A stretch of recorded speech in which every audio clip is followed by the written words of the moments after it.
ഇതാ സൈറൺ മുഴങ്ങിയിരിക്കുകയാണ്. മുഖ്യമന്ത്രിയുടെ വാഹന വ്യൂഹം കടന്നു വരാൻ പോവുകയാണ്. എല്ലാവരും തെരുവിൻ്റെ ഇരുഭാഗങ്ങളിലേക്കുമായി മാറി നിൽക്കുക എന്ന് പറയുന്ന രീതിയിലുള്ള ഒരു സംസ്കാരത്തിന് മാറ്റം വരാൻ പോവുകയാണോ?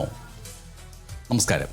കേരളത്തിൻ്റെ രാഷ്ട്രീയ ചരിത്രത്തിൽ അല്ലെങ്കിൽ ഭരണം കൈയാളുന്ന രീതികളിൽ വലിയ ഒരു ഗുണപരമായ മാറ്റത്തിന് നാം ഇന്ന് സാക്ഷ്യം വഹിക്കാൻ പോവുകയാണ് എന്ന് തോന്നിപ്പിക്കുന്ന രീതിയിലാണ് നിയുക്ത മുഖ്യമന്ത്രി വി.ഡി. സതീശൻ്റെ നാവിൽ നിന്ന് വന്നിരിക്കുന്ന വാക്കുകൾ. പുതിയ സർക്കാർ അധികാരമേൽക്കാൻ പോകുന്നു, പുതിയ മുഖ്യമന്ത്രിയെ പ്രഖ്യാപിച്ചിരിക്കുന്നു. എന്നാൽ ഭരണം തുടങ്ങുന്നതിന് തൊട്ട് മുൻപ് തന്നെ ഈ നാടിന് വലിയ ഒരു സന്ദേശം നൽകാൻ നിയുക്ത മുഖ്യമന്ത്രി വി.ഡി. സതീശന് കഴിഞ്ഞിട്ടുണ്ട്. തനിക്ക് സാധാരണ എസ്കോർട്ട് മതിയെന്നും വലിയ സുരക്ഷാ വ്യൂഹങ്ങളുടെ അകമ്പടിയോടുകൂടിയുള്ള ജനങ്ങളെ ബുദ്ധിമുട്ടിച്ചുകൊണ്ടുള്ള യാത്രകൾ ആവശ്യമില്ല എന്നുമുള്ള അദ്ദേഹത്തിൻ്റെ തീരുമാനം കേവലം ഒരു പ്രഖ്യാപനമല്ല. അത് ഒരു ജനാധിപത്യ സമൂഹത്തിൽ ഭരണാധികാരിയും ജനങ്ങളും തമ്മിലുള്ള ബന്ധം എങ്ങനെയായിരിക്കണം എന്നതിൻ്റെ കൃത്യമായ ഒരു ഓർമ്മപ്പെടുത്തലാണ്. ഒരു മുഖ്യമന്ത്രി റോഡിലൂടെ കടന്നു പോകുമ്പോൾ ജനങ്ങൾക്ക് ഒട്ടും ബുദ്ധിമുട്ടുണ്ടാകരുത് എന്ന നിർദ്ദേശം അദ്ദേഹം പോലീസ് മേധാവിക്ക് നൽകിയിരിക്കുന്നു. പൈലറ്റും എസ്കോർട്ടും ഒഴികെയുള്ള മറ്റ് അധിക അകമ്പടി വാഹനങ്ങൾ ഒഴിവാക്കാനാണ് തീരുമാനം. ഒരു പുതിയ കാർ വാങ്ങുന്നത് ഭരണ സംവിധാനത്തിന് തെറ്റായ സന്ദേശം നൽകുമെന്നും സാമ്പത്തിക പ്രതിസന്ധിയുടെ ഈ ഘട്ടത്തിൽ പരമാവധി ആർഭാടങ്ങളൊക്കെ ഒഴിവാക്കി നമ്മൾ മാതൃകയാകണമെന്നുമാണ് അദ്ദേഹം പറയുന്നത്. അങ്ങനെ അദ്ദേഹം പറയുമ്പോൾ അതിലൊരു വലിയ ഭരണാധികാരിയുടെ പക്വത നമുക്ക് ദർശിക്കാൻ സാധിക്കുന്നുണ്ട്. ഇപ്പോൾ അദ്ദേഹത്തിൻ്റെ തന്നെ വാക്കുകൾ പറയുകയാണെങ്കിൽ, വലിയ ആർഭാടത്തോടെയും പത്രാസോടെയും റോഡിലൂടെ പോയാൽ ആളുകൾ എന്നെ ഉള്ളിൽ കളിയാക്കി ചിരിക്കും, ഞാൻ അത്രയ്ക്കൊന്നും ആയിട്ടില്ല എന്ന അദ്ദേഹത്തിൻ്റെ വാക്കുകൾ ജനാധിപത്യത്തിൽ പൗരനാണ് പ്രധാനം എന്ന തത്വം ഉയർത്തിപ്പിടിക്കുന്നതാണ്. ഈ ശൈലി മാറ്റം എന്തുകൊണ്ട് ഇത്രയധികം ചർച്ച ചെയ്യപ്പെടുന്നു? ഇത് നമ്മുടെ നാടിൻ്റെ വികസനത്തിനും പൊതുജനങ്ങളുടെ വലിയ രീതിയിലുള്ള ഉയർച്ചയ്ക്കും എത്രത്തോളം ഗുണം ചെയ്യുമെന്നുള്ളതാണ് ചോദ്യം. ഈ തീരുമാനത്തിൻ്റെ ഏറ്റവും വലിയ ഗുണവശം എന്ന് പറയുന്നത് ഇത് സംസ്ഥാന ഖജനാവിന് നൽകുന്ന വലിയൊരു ആശ്വാസമാണ്. കേരളം കടന്നു പോകുന്നത് കടുത്ത ഒരു സാമ്പത്തിക പ്രതിസന്ധിയിലൂടെ ആയിരുന്നു എന്നാണ് ഇക്കാലം അത്രയും പ്രതിപക്ഷവും സൂചിപ്പിച്ചിരുന്നത്. ഇപ്പോൾ ആ പ്രതിപക്ഷം ഭരണപക്ഷത്തേക്ക് വരുന്നു. വികസന പ്രവർത്തനങ്ങൾക്കും ക്ഷേമ പദ്ധതികൾക്കും പണം കണ്ടെത്താൻ സർക്കാർ വലിയ രീതിയിൽ ബുദ്ധിമുട്ടിക്കൊണ്ടിരിക്കുന്ന ഒരു സാഹചര്യത്തിൽ അധികാരത്തിൻ്റെ മുകളിലിരിക്കുന്നവർ തന്നെ ലാളിത്യത്തിൻ്റെ വഴി തിരഞ്ഞെടുക്കുന്നത് താഴെത്തട്ടിലേക്ക് വലിയൊരു സന്ദേശം നൽകുമെന്നുള്ളതിൽ ഒരു സംശയവുമില്ല. പുതിയ മുഖ്യമന്ത്രിക്ക് യാത്ര ചെയ്യാൻ പുതിയ വണ്ടി വാങ്ങുന്ന പതിവ് രീതി മാറ്റിവെച്ചുകൊണ്ട് പ്രതിപക്ഷ നേതാവായിരിക്കെ താൻ ഉപയോഗിച്ചിരുന്ന രീതിയിലുള്ള തരത്തിലുള്ള സാധാരണ ഇന്നോവ ക്രിസ്റ്റ കാർ മതി എന്ന് വി.ഡി. സതീശൻ തീരുമാനിച്ചിരിക്കുന്നു. ലക്ഷക്കണക്കിന് രൂപ മുടക്കി പുതിയ ആഡംബര വാഹനങ്ങൾ വാങ്ങുന്ന പ്രവണതയ്ക്ക് ഇതൊരു വലിയ ബ്രേക്ക് ആയിരിക്കും ഒരു പക്ഷേ. മുഖ്യമന്ത്രി തന്നെ ആർഭാടങ്ങൾ ഒഴിവാക്കുമ്പോൾ സ്വാഭാവികമായിട്ടും മന്ത്രിസഭയിലെ മറ്റംഗങ്ങൾക്കും ഉന്നത ഉദ്യോഗസ്ഥർക്കും പുതിയ ആഡംബര കാറുകൾ വാങ്ങാനോ ഓഫീസുകൾ നവീകരിക്കാനോ മടി തോന്നുമെന്നും നമുക്ക് പറയാം. ഇത് വലിയ ഒരു ഭരണപരമായിട്ടുള്ള അച്ചടക്കത്തിന്, ഒരു അഡ്മിനിസ്ട്രേറ്റീവ് ഡിസിപ്ലിന് വഴിവെക്കും എന്നും വിചാരിക്കാം. ഭരണാധികാരികളുടെ വണ്ടിയുടെ വലിപ്പത്തിലോ ആഡംബരത്തിലോ അല്ല ഒരു സംസ്ഥാനത്തിൻ്റെ അന്തസ്സ് ഇരിക്കുന്നത്, മറിച്ച് അവർ ജനങ്ങൾക്ക് വേണ്ടി എടുക്കുന്ന തീരുമാനങ്ങളിലാണ്. വി.ഡി. സതീശൻ കാണിച്ച ഈ മാതൃക മറ്റ് വകുപ്പുകളിലും സാമ്പത്തിക സുതാര്യതയും മിതവ്യയവും കൊണ്ടുവരാൻ പ്രേരണയാകും. ആർഭാടം കുറയ്ക്കുക എന്ന് പറഞ്ഞാൽ ജനങ്ങളോട് കൂടുതൽ അടുക്കുക എന്നാണ് അതിൻ്റെ അർത്ഥം. ആ അർത്ഥത്തിൽ ഈ തീരുമാനം ദീർഘവീക്ഷണമുള്ള ഒന്നായി കരുതാം. നമുക്കറിയാം, ഒരു VVIP റോഡിലിറങ്ങുമ്പോൾ സാധാരണക്കാർ നേരിടുന്ന ബുദ്ധിമുട്ടുകൾ, ജോലിക്ക് പോകുന്നവർ, സ്കൂൾ കുട്ടികൾ, അതിലുപരി അടിയന്തരമായിട്ട് ആശുപത്രികളിൽ എത്തിക്കേണ്ട രോഗികൾ എന്നിവരൊക്കെ പലപ്പോഴും ഗതാഗത കുരുക്കിൽപ്പെടാറുണ്ട്.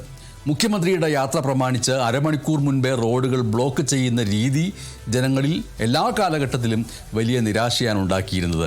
അതിന് ഇപ്പോൾ പരിഹാരമാകുമോ എന്നുള്ളത് കണ്ടറിയേണ്ടിയിരിക്കുന്നു എന്നുള്ളതാണ് അതിൻ്റെ മറ്റൊരു വശം.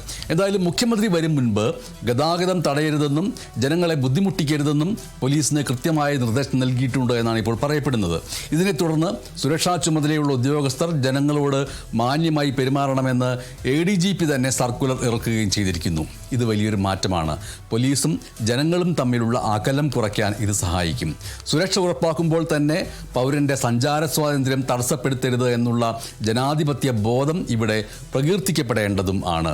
നമുക്ക് മുഖ്യമന്ത്രിയുടെ ഔദ്യോഗിക സുരക്ഷാ ക്രമീകരണങ്ങൾ ഒന്ന് പരിശോധിച്ച് നോക്കാം.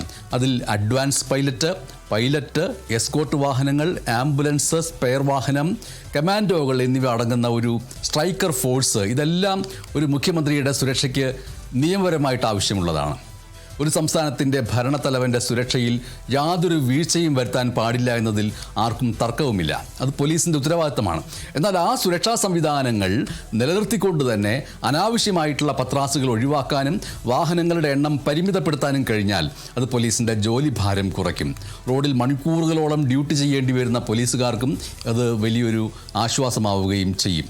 ഒരു ജനാധിപത്യ സംവിധാനത്തിൽ ഭരണാധികാരികൾ ജനങ്ങളിൽ നിന്ന് അകന്നു നിൽക്കേണ്ടവരല്ല, മറിച്ച് ജനങ്ങൾക്കിടയിൽ ജീവിക്കേണ്ടവരും പ്രവർത്തിക്കേണ്ടവരുമാണ്. ചരിത്രത്തിൽ നമ്മൾ കണ്ടിട്ടുള്ള വലിയ നേതാക്കളെല്ലാം ലാളിത്യം കൊണ്ട് ജനമനസ്സുകളിൽ ഇടം പിടിച്ചവരുമാണ്. ഭരണം എന്നത് ജനങ്ങളെ ഭരിക്കലല്ല, ജനങ്ങളെ സേവിക്കലാണ് എന്നുള്ള ബോധ്യം പുതിയ തലമുറയിലെ നേതാക്കൾക്ക് ഉണ്ടാകുന്നു എന്നുള്ളത് വലിയ പ്രത്യാശ നൽകുന്ന ഒരു കാര്യവുമാണ്. അപ്പോൾ റോഡിലൂടെ വലിയ സൈറൺ മുഴക്കിക്കൊണ്ട് ജനങ്ങളെ മാറ്റി നിർത്തിക്കൊണ്ട് പോകുമ്പോൾ കിട്ടുന്ന താൽക്കാലികമായ പത്രാസിനേക്കാൾ വലുതാണ് ജനങ്ങളുടെ മനസ്സിൽ കിട്ടുന്ന സ്ഥാനം എന്ന് തിരിച്ചറിയാൻ ഒരു രാഷ്ട്രീയ നേതാവിന് കഴിയുന്നുണ്ടെങ്കിൽ അത് വലിയ കാര്യമാണ്. അപ്പോൾ വി.ഡി. സതീശൻ്റെ ഈ ശൈലി മറ്റ് സംസ്ഥാനങ്ങളിലെ ഭരണാധികാരികൾക്ക് പോലും പിന്തുടരാവുന്ന ഒരു മികച്ച മാതൃകയാണ്. അധികാരം തലയ്ക്ക് പിടിക്കാതെ താൻ ജനങ്ങളിൽ ഒരാളാണ് എന്നുള്ള ബോധത്തോടെ മുന്നോട്ട് പോകാൻ അദ്ദേഹത്തിന് കഴിയുന്നു എന്നുള്ളത് അദ്ദേഹത്തിൻ്റെ രാഷ്ട്രീയമായ പക്വതയുടെ തെളിവാണ്. ഇത് കേവലം കാറുകളുടെ മാറ്റം മാത്രമല്ല, മറിച്ച് ചിന്താഗതിയുടെ മാറ്റമാണ്. സിവിൽ സൊസൈറ്റി അഥവാ പൊതുസമൂഹം എപ്പോഴും ആഗ്രഹിക്കുന്നത് തങ്ങളെ കേൾക്കുന്ന, തങ്ങളുടെ ബുദ്ധിമുട്ടുകൾ മനസ്സിലാക്കുന്ന ഒരു ഭരണകൂടത്തെയാണ്. ഒരു സാധാരണക്കാരൻ അല്ലെങ്കിൽ സാധാരണക്കാരി റോഡരികിൽ വിയർത്ത് നിൽക്കുമ്പോൾ തനിക്ക് മുന്നിലൂടെ കടന്നു പോകുന്ന മുഖ്യമന്ത്രിയുടെ വാഹനം തന്നെ പരിഗണിക്കുന്നുവെന്ന് തോന്നുമ്പോൾ അവിടെ ജനാധിപത്യം വിജയിക്കുകയാണ് എന്ന് പറയാം. അപ്പോൾ വി.ഡി. സതീശൻ തുടക്കമിട്ടു എന്ന് പറയപ്പെടുന്ന ഈ പുതിയ രാഷ്ട്രീയ സംസ്കാരം കേരളത്തിന് ഏറെ ഗുണം ചെയ്യും. അധികാരത്തിൻ്റെ ഗരിമ കാണിക്കാനല്ല, ജനങ്ങളുടെ പ്രശ്നങ്ങൾക്ക് പരിഹാരം കാണാനാണ് തനിക്ക് ജനങ്ങൾ വോട്ട് നൽകിയത് എന്നുള്ള ബോധ്യം അദ്ദേഹത്തിനുണ്ട്. ഈ ലാളിത്യവും ഈ ജനപക്ഷ സമീപനവും വരും ദിവസങ്ങളിൽ ഭരണത്തിൻ്റെ എല്ലാ മേഖലകളിലും പ്രതിഫലിക്കുമെന്ന് നമുക്ക് പ്രത്യാശിക്കാം. അതേസമയം സമരങ്ങളും ജനകീയ പ്രതിഷേധങ്ങളും കരിങ്കൊടി പ്രകടനങ്ങളുമൊക്കെ ഭാവിയിൽ വന്നാൽ ഈ പറയുന്ന തീരുമാനം മാറ്റുമോ എന്നും വലിയ അകമ്പടികളുടെ വാഹനനിര ഉണ്ടാകുമോ എന്നും കണ്ടറിയേണ്ടിയിരിക്കുന്നു. എന്തായാലും പോലീസ് ഉദ്യോഗസ്ഥരും ഈ നിർദ്ദേശത്തെ അതിൻ്റെ പൂർണ്ണമായ അർത്ഥത്തിൽ ഉൾക്കൊണ്ട് പ്രവർത്തിക്കേണ്ടിയിരിക്കുന്നു. സുരക്ഷയുടെ പേരിൽ ജനങ്ങളെ അകറ്റി നിർത്തുന്ന പഴയ രീതികൾ മാറി ജനങ്ങളോട് മാന്യമായി പെരുമാറുന്ന പുതിയൊരു പോലീസ് ശൈലി ഒപ്പം രൂപപ്പെടട്ടെ. ഭരണാധികാരി മാതൃകയാകുമ്പോൾ സ്വാഭാവികമായും സംവിധാനങ്ങളും അതിനൊപ്പം മാറും. കേരളം ഒരു പുതിയ ഭരണക്രമത്തിലേക്ക് കടക്കുമ്പോൾ ഈ ശൈലി മാറ്റം വലിയൊരു വിജയമാകട്ടെ എന്ന് ആശംസിക്കുന്നു. നന്ദി.